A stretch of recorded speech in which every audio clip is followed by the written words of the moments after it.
नमस्कार, मैं हनुमान पूनिया और आप देख रहे हैं अपनी न्यूज़। चुनावी चर्चा के दौरान आज हम ढुकड़ा गांव में पहुंचे हैं और यहां पर भी चुनावी घमासान के अंदर कूद चुके हैं राजेंद्र ढुकड़ा। और यहां इससे पहले मैं बता दूं कि इनसे बात करेंगे, हम इनसे पूछेंगे क्या एजेंडा है। लेकिन उससे पहले बता दें कि राजेंद्र ढुकड़ा फ़िलहाल पंचायत समिति सदस्य हैं नाथूश्री चोपटा के और युवा हैं। उनसे हम बात करेंगे कि क्या एजेंडा लेकर वो चुनाव मैदान में आ रहे हैं। क्या कुछ अगर गांव वाले उनको मौका दे देते हैं, सरपंच बना देते हैं, तो उसके बाद गांव की दशा और दिशा को बदलने के लिए क्या कुछ ये काम करेंगे, वो उनके मन में क्या कुछ एजेंडा फिट इन्होंने कर रखा है, वो भी हम इनसे पूरी विस्तार से चर्चा करेंगे। राजेंद्र जी, सबसे पहले तो आपका अपनी न्यूज़ में स्वागत है। आपका भी बहुत बहुत धन्यवाद हनुमान जी, आप यहाँ पहुँचे, आपका स्वागत करता हूँ। कुछ दिन पहले हमने एक सर्वे किया था गांव के अंदर कि भविष्य के अंदर जो अभी एक संभावना है कि फरवरी में चुनाव होने हैं, तो ऐसे में राजेंद्र ढुकड़ा का नाम इसमें प्रमुखता से हमारे सामने आया था। गांव वालों ने बताया था कि वो चुनाव मैदान में उतर सकते हैं।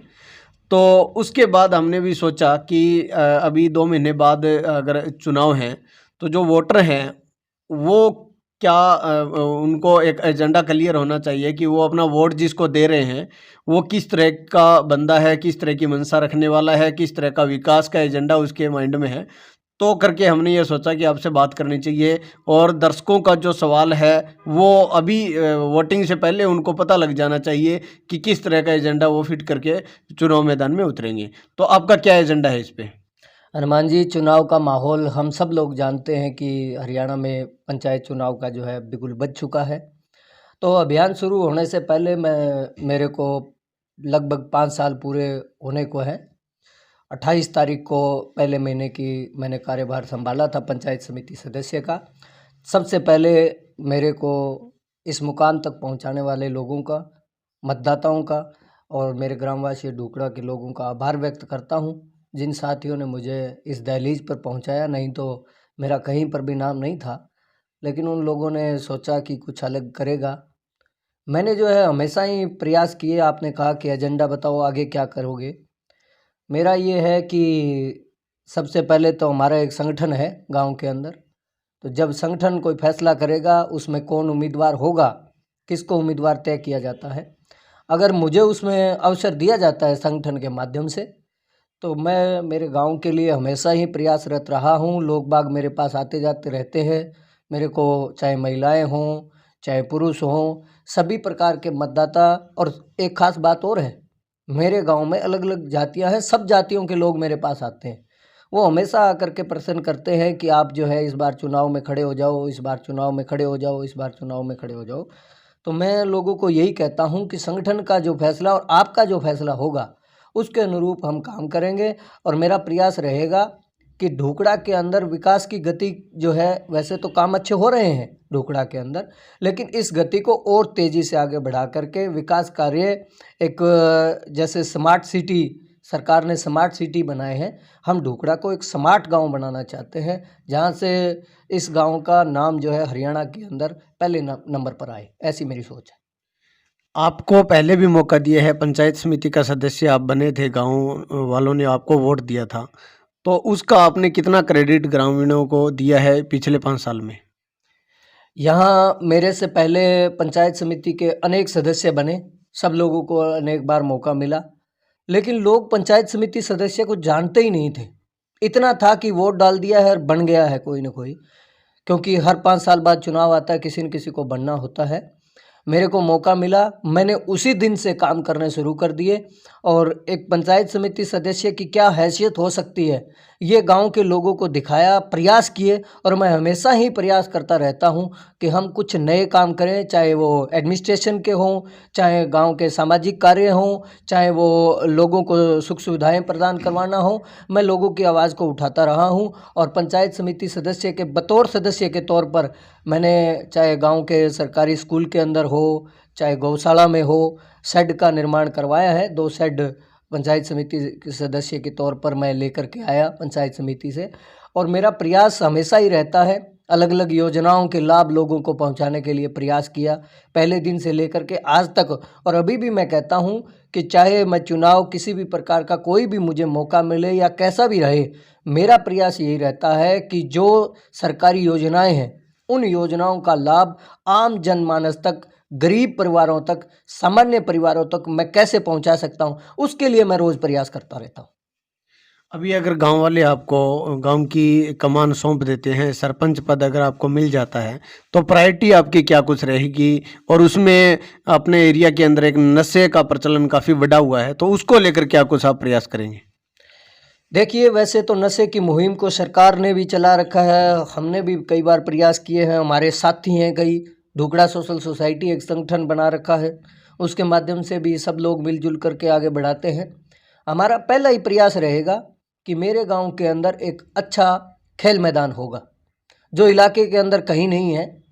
तो उससे क्या है कि युवाओं को अलग अलग प्रकार की उसके अंदर कोच की सुविधाएं हो, अलग अलग खेल जो सरकार के माध्यम से खेल करवाए जा रहे हैं वो खेल यहाँ पर खेले जाएं, उनकी प्रैक्टिस करवाई जाए और उनके माध्यम से लोगों को उस स्तर तक लेकर जाया जाए जहाँ से वो अपना और अपने परिवार का, माँ बाप का, गांव का नाम रोशन कर सके।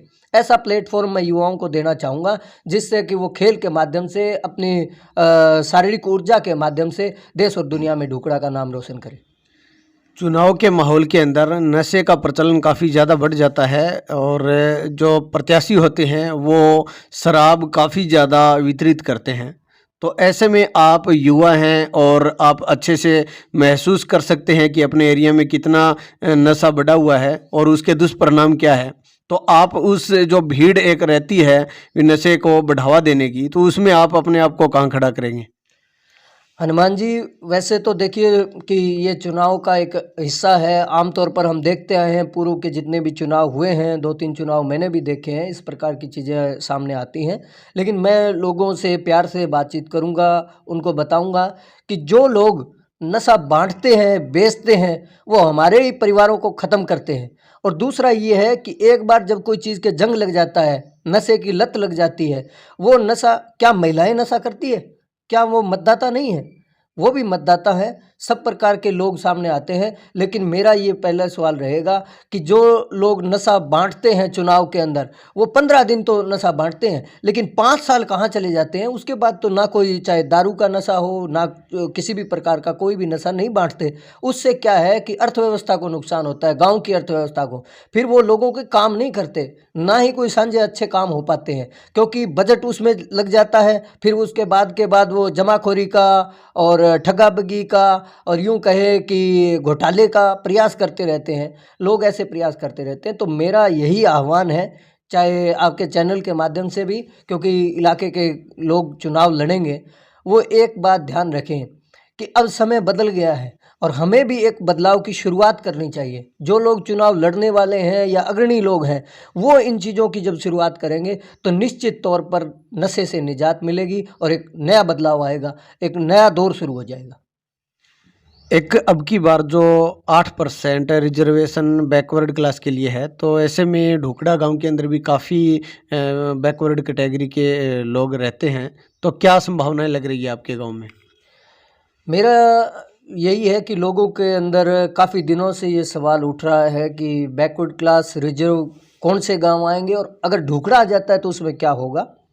तो वैसे तो हम सब लोग इकट्ठे ही रहने वाले लोग हैं, चाहे जाट हों, चाहे बैकवर्ड हों, चाहे शेड्यूल कास्ट के लोग हों। जर्नल और बैकवर्ड क्लास और शेड्यूल कास्ट इकट्ठे ही रहते हैं गांव में। लेकिन जब ये चुनाव के दौरान कुछ माहौल होता है तो लोगों का एक कैंडिडेट तय होता है और धड़ेबाजी होती है ढुकड़ा के अंदर। तो एक धड़ा जो है कैंडिडेट के साथ लगता है।